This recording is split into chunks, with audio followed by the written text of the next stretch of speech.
Fala galera, tudo bem com vocês? Aqui é o professor José Augusto na área, trazendo para vocês mais um vídeo de Química Orgânica.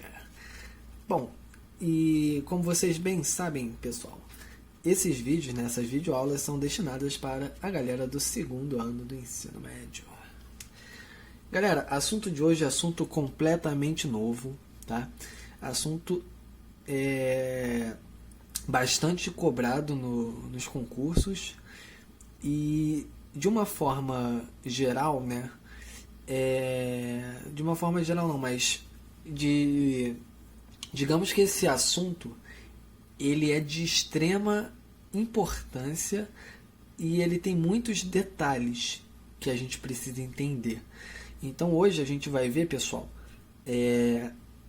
a gente vai ver o básico desse assunto, tipo a parte introdutória mesmo.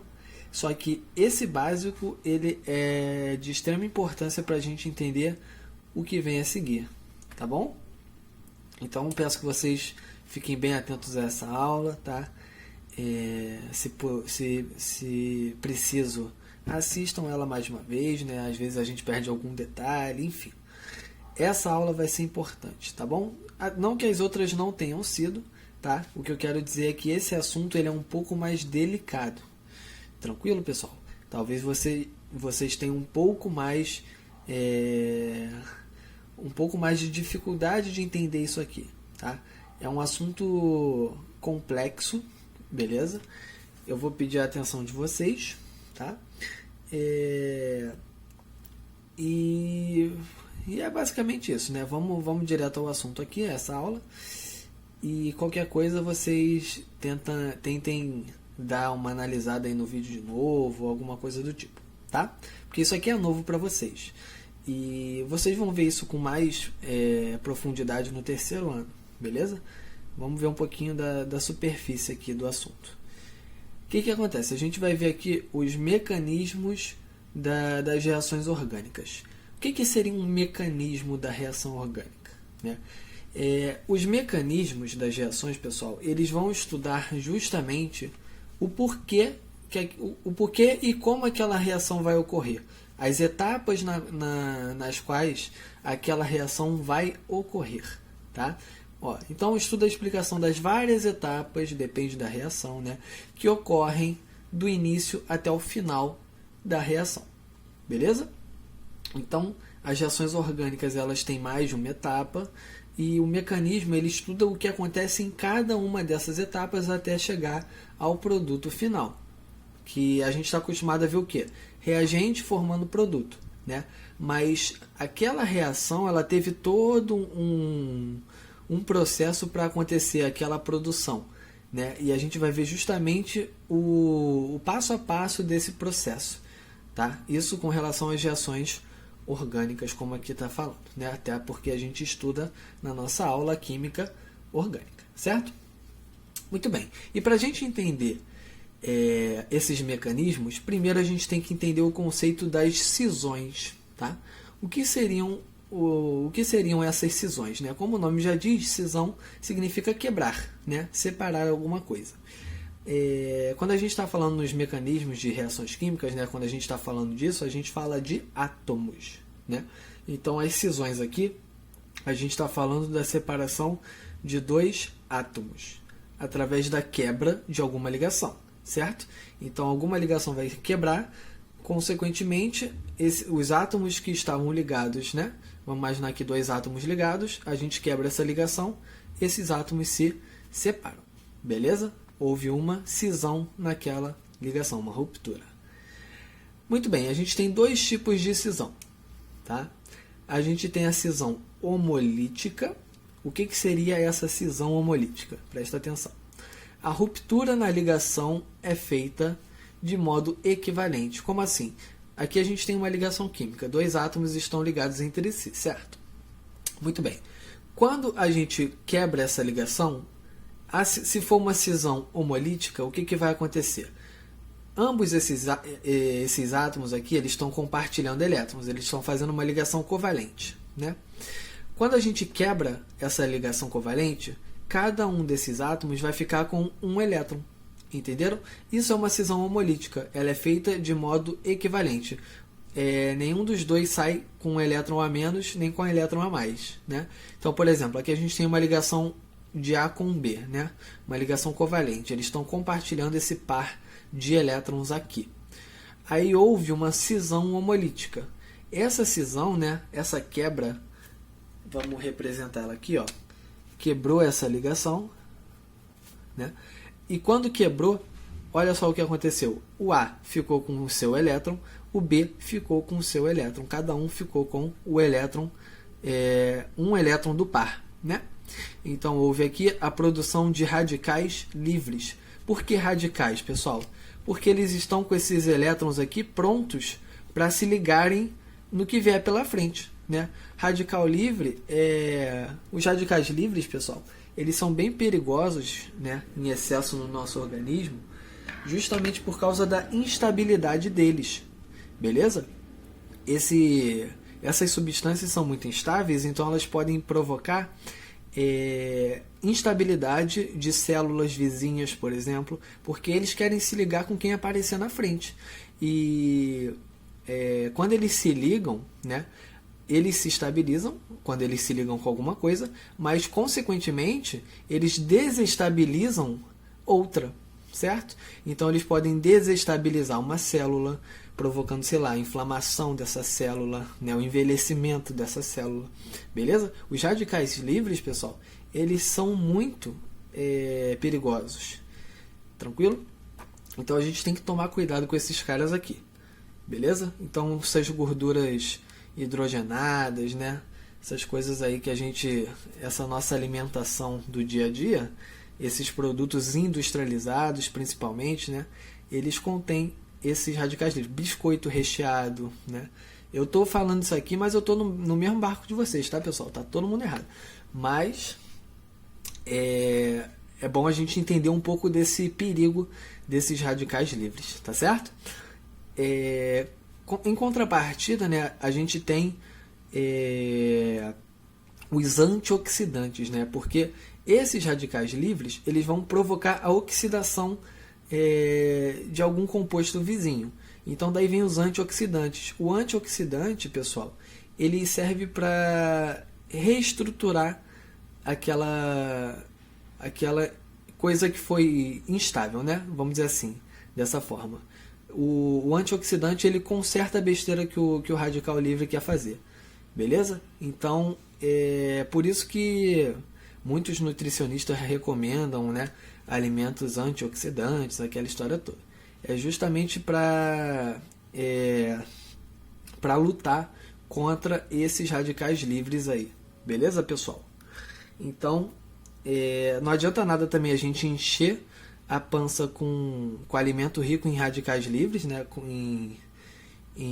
nessas paradas e se entupir de antioxidantes também, né?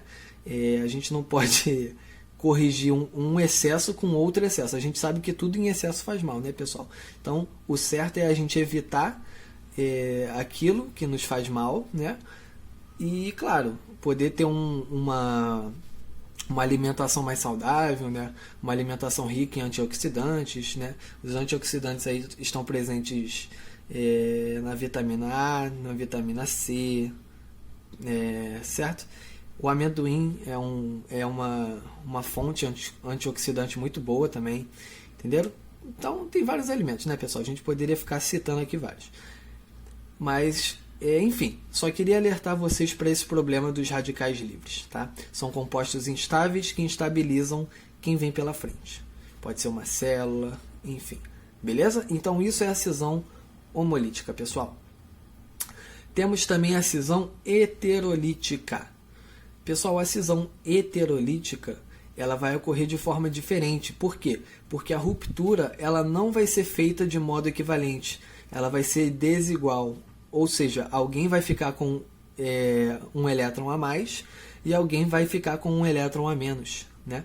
Então, por exemplo, aqui a gente tem outra ligação covalente e houve uma cisão nela. Só que dessa vez a cisão foi heterolítica. Então vou fazer mais para cá, pessoal, só para vocês entenderem. olha o que acontece. Eu quebrei aquela ligação covalente, o B ficou com um elétron a mais, tá? O A ficou com um elétron a menos. Portanto, o B está com uma carga negativa a mais, certo? Se ele está com uma carga negativa a mais, ele ficou menos 1. O A, ele perdeu uma carga negativa, né? Então ele ficou uma carga positiva, correto? Então aqui a gente vai ter uma carga positiva e uma carga negativa. Com isso, o A ele passa a fazer um papel de eletrófilo. Como assim eletrófilo? Presta atenção no nome, pessoal. Quando a gente fala em filo, né, quando a terminação é filo, significa afinidade. Eletrófilo, como o nome está dizendo, significa afinidade com elétrons. Vê se não faz sentido, pessoal. O elétron não é a carga negativa? A gente sabe que os opostos se atraem, né? O A ele não está fazendo papel positivo, né? Se ele está fazendo um papel positivo, ele vai atrair o negativo. Quem é o negativo? O elétron. Por isso que o A ele é o eletrófilo. Show? Ele tem afinidade com elétrons, por ser a carga positiva. E o B? O B passa a ser chamado de nucleófilo. Por que nucleófilo? Bom, mesma coisa, né? Esse filo significa afinidade. Núcleo significa núcleo do átomo, né? Por exemplo. Então, o B ele tem afinidade com o núcleo. Ué, mas por que o B tem afinidade com o núcleo? Simplesmente porque o núcleo do átomo é rico em prótons, né? E a gente sabe que os prótons são as cargas positivas. Então, se o B é negativo, ele vai atrair quem? O positivo. Então, o B ele tem afinidade com o núcleo, tá? Dos átomos. Ou seja, ele é um nucleófilo. Show de bola? Observação, né, pessoal? Se o A ele for uma substância carbonada, ele é chamado de carbocátion. Por que carbocátion? Cátion porque a carga é positiva, né? E o carbo é o nome do íon, né? Carbocátion. Porque o íon aqui é carbonado, tá? Se o A for carbonado. A gente vai ver isso melhor mais para frente, tá? Só para vocês não estranharem esses tipos de nomenclatura que a gente vai se deparar em alguns momentos. Se o B for carbonado, ele vai ser um carbânion. A gente aprendeu o que é um cátion e a gente já aprendeu o que é um ânion, correto, pessoal? Cátion é o íon positivo, ânion é um íon negativo. Aqui eu juntei carbo nos dois nomes porque ambos os íons seriam carbonados, tá bom? Então, aqui, se o íon for positivo e for carbonado, ele vai ser um carbocátion. Se ele for um íon negativo e for carbonado, ele vai ser um carbânion. Show? Eu só juntei a palavra carbono com o íon, o tipo do íon, né? Se ele é um cátion ou se ele é um ânion. Bom, galera, a gente está... Aqui embaixo eu quis apresentar para vocês alguns exemplos. Vamos lá. No exemplo número 1. No exemplo número 1, houve uma cisão heterolítica, certo? Formando um cátion, ó, o H+, e um ânion, que é o ânion Cl-. Percebam que o cloro, né, na cisão heterolítica que aconteceu aqui, o cloro ficou com o elétron. Por quê? Porque o cloro ele é mais eletronegativo do que o hidrogênio, né? Professor, não lembro o que é eletronegatividade. Vamos lá, o mágico lembra. Ó. Eletronegatividade, meu caro, ou minha cara. Eletronegatividade é a capacidade na qual aquele elétron tem, a capacidade na qual aquele átomo tem em atrair elétrons vizinhos de um átomo vizinho. Beleza? Então, o cloro, como ele é mais eletronegativo, a capacidade dele de atrair elétron é maior. Então, ele vai puxar elétrons com mais força do que o hidrogênio. Belezinha? Então, por isso que ele vai ficar aqui com o elétron, tá? E o hidrogênio fica sem. Beleza? Aqui. Lembra que eu falei para vocês do carbocátion e do carbânion? Ó, se liga aqui.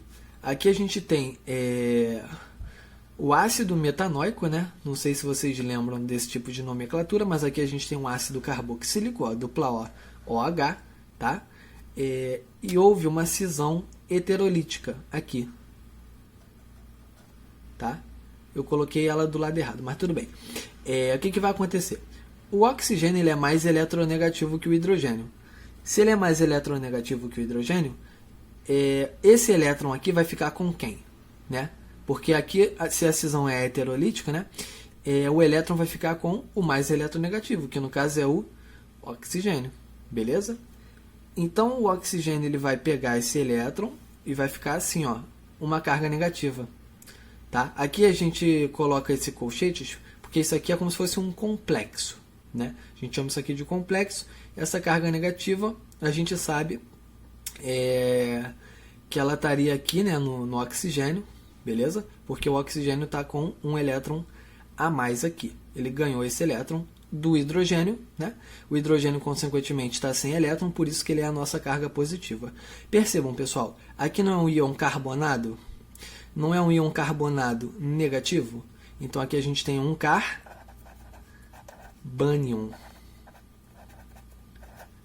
Beleza? Aqui a gente tem um carbânion. Tranquilo? Muito bem. 3. Mesma coisa, né? Vamos lá. Carbono e bromo. Ligação está feita aqui, né? Sendo representada esse par de elétrons aqui, ligação covalente. Vai acontecer a cisão. Beleza. Só que aí, se a gente for olhar na tabela periódica, a gente vai ver que o bromo ele é mais eletronegativo do que o carbono. Se o bromo ele é mais eletronegativo do que o carbono, quem que vai ficar com um elétron a mais? O bromo, né? Então o bromo ele vai ficar com o elétron a mais, vai ficar Br-, né? O íon brometo aqui. E aqui a gente vai ter o carbono sem aquele elétron, porque o bromo pegou dele. Olha só.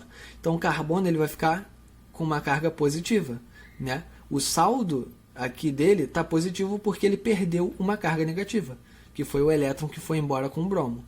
Aqui então a gente vai ter um íon carbonado, né? Porque tem carbono, e esse íon é positivo, né?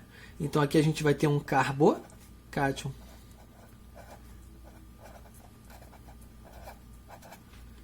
Tranquilo, pessoal?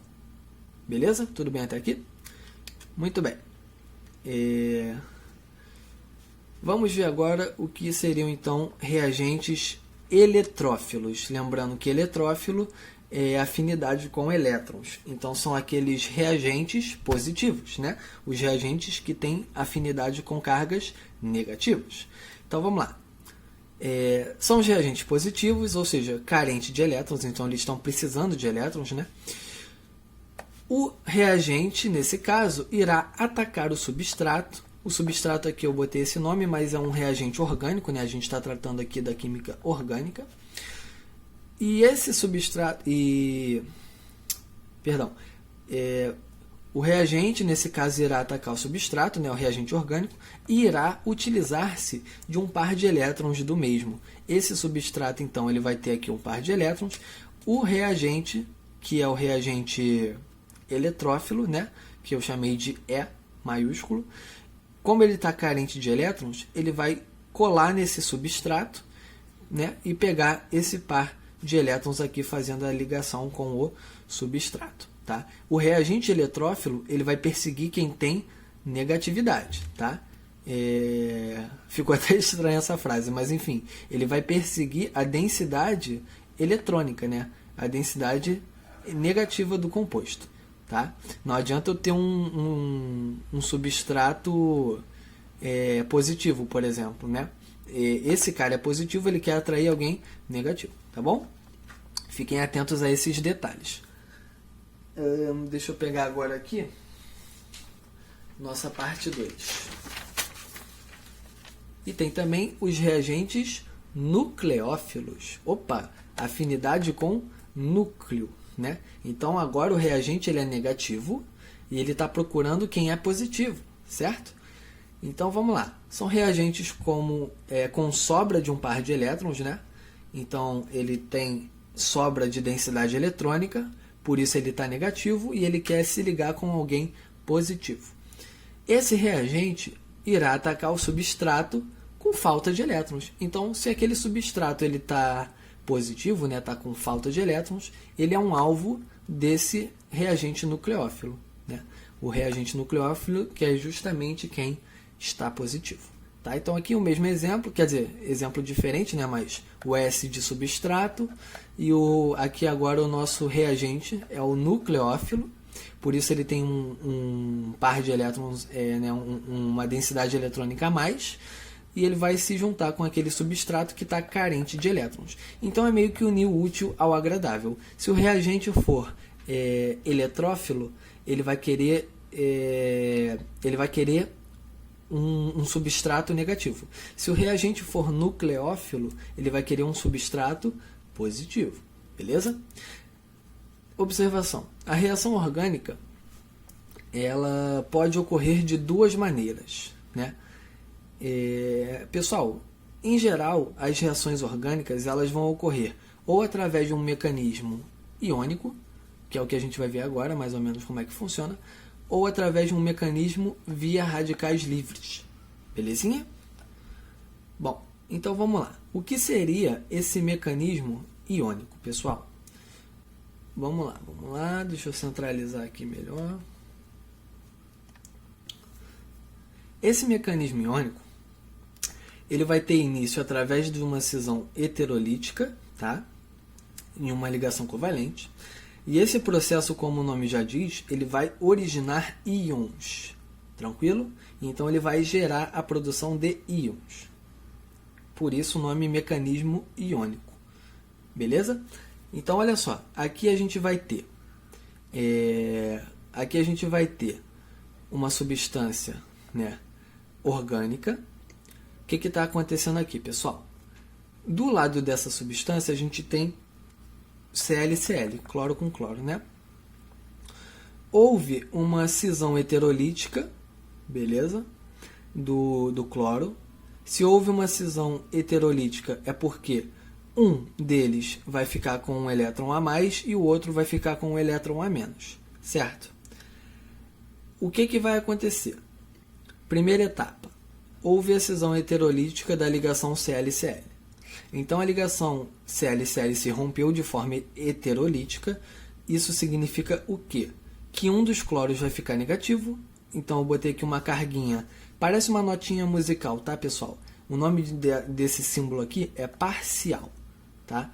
Então esse símbolo aqui quer dizer carga parcial negativa. Tranquilo?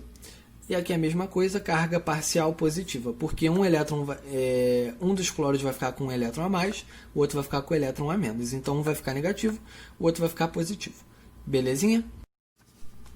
Então, beleza. Então vamos lá. Olha o que aconteceu no outro lado da setinha, né? Depois que a primeira etapa aconteceu, né? Depois que houve a cisão da ligação do cloro, olha para esse lado aqui. Um cloro veio parar no carbono da direita. Lembra desse carbono aqui, ó? Aquela ligação dupla some, né? Quando essa ligação dupla some, na verdade, é porque o cloro entrou neste carbono aqui. Beleza, pessoal? Então, aquele cloro que estava sem elétron, né? Estava carente de elétron, aquela ligação dupla, ela serviu como uma ligação a ser formada com esse cloro. Entenderam? Esse cloro estava sem nada, né? Sem elétron. Aqui eu tenho uma densidade eletrônica na ligação dupla que veio e fez a ligação com esse cloro. Beleza, mas por que o cloro entrou neste carbono aqui e não neste carbono aqui? Né? Bom, o que acontece? Primeiro ele vai entrar nesse carbono da direita, tá, pessoal? Por quê? Esse carbono ele está mais negativo do que esse carbono aqui. Beleza? Como assim? Esse carbono ele está fazendo uma ligação dupla com esse carbono, né? Aqui a eletronegatividade é a mesma. Aqui esse carbono está fazendo duas ligações com hidrogênio. O carbono ele é mais eletronegativo que o hidrogênio. Então aqui, como ele está fazendo duas ligações com o hidrogênio, né? Ele tem, vamos dizer assim, entre aspas, um saldo de duas cargas negativas, né? porque ele é mais eletronegativo que o hidrogênio, então ele vai puxar mais para ele os elétrons do hidrogênio. Esse carbono aqui, ele está fazendo apenas uma ligação com o hidrogênio. Conseguem ver? Ele está fazendo uma ligação dupla com esse carbono. A eletronegatividade aqui é igual, então não altera. E com esse carbono aqui, a eletronegatividade é igual, porque é o mesmo átomo, né, pessoal? Só que aqui ele está fazendo uma ligação com um hidrogênio. Como o carbono é mais eletronegativo, ele vai puxar o elétron com mais força do que o hidrogênio. Então aqui ele vai ter um saldo de uma carga parcial negativa. Conseguiram ver? Só que aqui, como ele tem esse carbono está fazendo duas ligações com o hidrogênio, o saldo de negatividade dele vai ser maior. Entenderam? Então, esse cara que é positivo, ele vai entrar em quem é mais negativo. Então, ele entra primeiro aqui, ó. Tanto que o cloro vocês vão ver desse lado aqui, nesse carbono, tá? Mas, quando isso ocorre, esse carbono fica carente de elétrons. Ele vira um carbocátion. Porque essa ligação dupla, vocês conseguem ver essa setinha? Essa setinha está mostrando que essa ligação dupla, ela passou a ser feita uma ligação simples, né, com esse cloro. Ficou assim, ó, nesse formato aqui. Beleza, pessoal? Este carbono aqui, ele está fazendo 3 ligações, né, pessoal? Ele perdeu um elétron que saiu daquela ligação dupla, que foi embora, né? Então, ele ficou positivo. Então, aqui a gente tem um carbocátion, né? Então, aquele cloro que estava negativo, lembra que sobrou um cloro negativo? Aquele cloro que estava negativo vai atacar esse carbocátion, porque esse cloro negativo ele está buscando um núcleo positivo, né? Então, é isso que ele vai fazer, ele vai atacar o carbocátion que é positivo, que está carente de elétrons. Essa é a nossa segunda etapa, ó. Ataque do cloro, né, do Cl- ao carbocátion. Beleza? Então, esse cloro vai atacar o carbocátion e o produto final desejado vai ser o 1,2 de cloropropano. Olha só, aqui a gente tem 3 carbonos na cadeia principal, carbono 1, carbono 2, carbono 3. No carbono 1 tem um cloro, no carbono 2 tem outro cloro. Então, 1,2 de cloropropano, 3 carbonos. Beleza, pessoal? Então, percebam que houve todo um processo para chegar nesse produto final. Isso é o mecanismo da reação, entendeu? A gente está vendo isso de forma bem por alto, tá? A gente ainda vai ver melhor, de forma mais aprofundada isso mais para frente, tá? Hoje é só uma aulinha para a gente entender mais ou menos esse processo, tá certo? Beleza? Então esse é o mecanismo iônico. Agora a gente vai ver o mecanismo via radicais livres, que é o outro tipo de mecanismo que pode ocorrer. Tá bom? Bom, o mecanismo via radicais livres ele vai ter início através então de uma cisão homolítica, tá? Diferente do mecanismo iônico, que é através de uma cisão heterolítica. Tá? Essa cisão homolítica vai ser da ligação covalente, como a gente viu ali no mecanismo iônico também. E esse processo vai originar 2 radicais livres, ou melhor, ele vai originar radicais livres, perdão. O que vai acontecer? Aqui a gente tem um exemplo de uma substância, tá? Uma molécula. Houve uma cisão homolítica na ligação dos oxigênios aqui, essa foi a primeira etapa. Ocorreu a cisão homolítica, ó, primeira etapa. Cisão homolítica da ligação O com O. Então, se é homolítica, cada oxigênio vai ficar com um elétron, beleza? Então, cada oxigênio vai ficar radicalar, né? Um radical livre. Esse radical livre, como a gente viu no início da aula, ele é uma substância instável. Ele vai buscar o quê? Ele vai buscar a estabilidade através de uma molécula qualquer, né? Aqui, vocês podem ver que a gente está olhando para o ácido bromídrico, né? O HBr. O que vai acontecer? É um exemplo, tá, pessoal? Esse oxigênio aqui, radicalar, ele vai se ligar ao hidrogênio, que está polarizado aqui, né, positivamente. Por que o hidrogênio é o polo positivo? Porque ele é menos eletronegativo que o bromo, né? Se ele é menos eletronegativo, a carguinha parcial dele vai ser positiva, né? E esse elétron aqui vai buscar justamente quem está positivo, né, para se ligar, beleza? Quem é que está carente de elétron, vai entrar essa ligação com o oxigênio aqui, beleza? Então é justamente isso que vai acontecer, pessoal. O hidrogênio ele vai se juntar a esse oxigênio, tá? Então, na segunda etapa, houve o ataque do radical, que é esse radical aqui, ao hidrogênio polarizado, beleza? Então, esse hidrogênio que está polarizado positivamente sofreu o ataque do radical formado a partir da cisão homolítica, tranquilo? Vocês podem ver que formou dois radicais, né? Porque esse composto do lado direito é exatamente ao do lado esquerdo, né? Então, formou 2 mols desse radical, atacaram o hidrogênio, beleza? Formando o quê? A hidroxila. Aqui vai formar o OH. Beleza, pessoal? O H vai juntar com o oxigênio e vai formar a hidroxila aqui. Formando quem? Esse camarada aqui, que é o ácido etanoico. Tranquilo? Mas percebam que quando o hidrogênio sai para ficar com o oxigênio, quem é que vai ficar radicalar? O bromo. Né? O bromo que vai ficar radicalar, pessoal. Então, o bromo radicalar, ele se torna um radical livre. Beleza, pessoal? Aqui houve a formação, então, do radical livre brometo, do radical livre do bromo, tá? Do bromo radicalar. Então, percebam que um radical livre, ele se estabiliza, mas deixa outro cara instável. Ele forma outro radical livre, como a gente viu no exemplo no início da aula. Tranquilo, pessoal? Bom, galera, então é isso. Nossa aulinha vai ficando por aqui. Espero que todos tenham entendido, tá bom? Agradeço a todos aí mais uma vez pela atenção. Muito obrigado por tudo. Espero que todos estejam bem. Cuidem de vocês, pessoal, da família de vocês também. E um grande abraço para todos. Valeu? Tchau, tchau. Até a nossa próxima videoaula.